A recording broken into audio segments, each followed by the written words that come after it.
ఆస్తుల వ్యవహారంలో తల్లి కొడుకుల మధ్య న్యాయ పోరాటం నాన్ స్టాప్గా సాగుతోంది. సరస్వతి పవర్ కంపెనీ వ్యవహారంలో ఎన్సీఎల్టీ తీర్పును సవాల్ చేస్తూ వైసీపీ అధినేత జగన్ తల్లి విజయమ్మ చెన్నై ట్రైబ్యునల్ను ఆశ్రయించారు. సరస్వతి పవర్ సిమెంట్స్ వ్యవహారాలన్నీ చట్టబద్ధంగానే జరిగాయని పేర్కొంటూ కుటుంబ వివాదంపై తన కుమారుడు జగన్ ఎన్సీఎల్టీలో పిటిషన్ వేస్తే ఎన్సీఎల్టీ విచారించి జగన్కు అనుకూలంగా తీర్పిచ్చిందని పేర్కొంటూ విజయమ్మ చెన్నై ట్రైబ్యునల్ను ఆశ్రయించారు.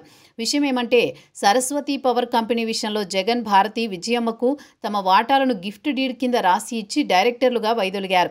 అయితే విజయమ్మ షర్మిలకు ట్రాన్స్ఫర్ చేయడంతో తాము గిఫ్ట్ డీడ్గా ఇచ్చిన వాటాలను వెనక్కి తీసుకుంటామని కోరుతూ జగన్ ఎన్సీఎల్టీని ఆశ్రయించారు. దీనిపై విచారించిన ఎన్సీఎల్టీ జగన్కు అనుకూలంగా తీర్పు వెలువరించింది.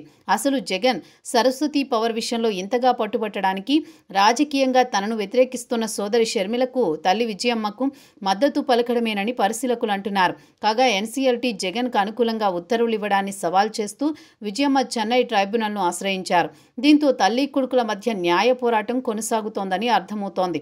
ఇటీవల వైఎస్ వర్ధంతి సందర్భంగా ఇడుపులపాయలో తల్లి విజయమ్మతో జగన్ ముభావంగా ఉండడం తెలిసిందే. సరస్వతి పవర్ వాటాల విషయంలో విభేదాలే అందుకు కారణమని భావిస్తున్నారు.